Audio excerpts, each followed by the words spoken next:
Di Indonesia, polisi itu seperti tukang parkir yang kadang lebih jago cari uang daripada menangkap penjahat.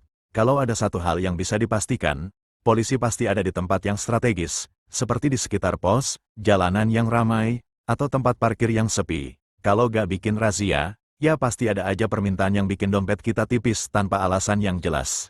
Mungkin itu cara mereka agar lebih dekat dengan rakyat. Secara, duit rakyat pasti didekati terus kan. Tentu saja, kita semua tahu bahwa tidak semua polisi seperti itu. Tapi, sayangnya, mereka yang sedikit nakal, ini malah yang lebih sering membuat kita berpikir, kenapa polisi rasanya lebih mirip jualan barang dagangan? Tapi ya, meskipun begitu, mereka tetap pahlawan di jalanan, meski seringkali lebih sibuk mengumpulkan pajak tidak resmi, daripada mengejar penjahat, polisi yang seharusnya menjadi pelindung dan penegak hukum yang dapat diandalkan.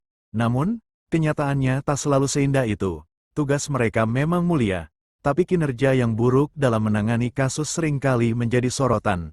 Kadang, kita merasa polisi lebih tertarik untuk memungut uang secara tidak resmi, daripada benar-benar menegakkan hukum yang ada.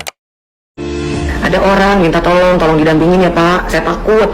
Soalnya namanya sindikat itu pasti kan punya senpi, punya sajam kan begitu. Minta tolong, ditanya dulu urusan surat-suratnya.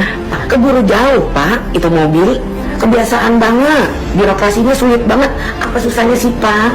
Bantuin aja dulu Pak. Perkara surat-surat ntar nyusul. Misalnya saja, ketika ada laporan kejahatan, bukannya melakukan penyelidikan dengan cepat, polisi malah mengulur-ulur waktu dengan alasan teknis yang tak jelas. Anehnya, meskipun banyak kasus yang tidak diselesaikan dengan baik, mereka tetap meminta apresiasi, seolah-olah sudah melakukan tugas dengan sempurna.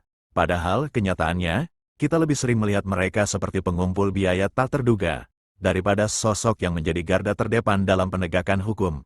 Memang, tidak semua polisi seperti itu, dan kita masih percaya bahwa ada banyak polisi yang bekerja dengan sepenuh hati.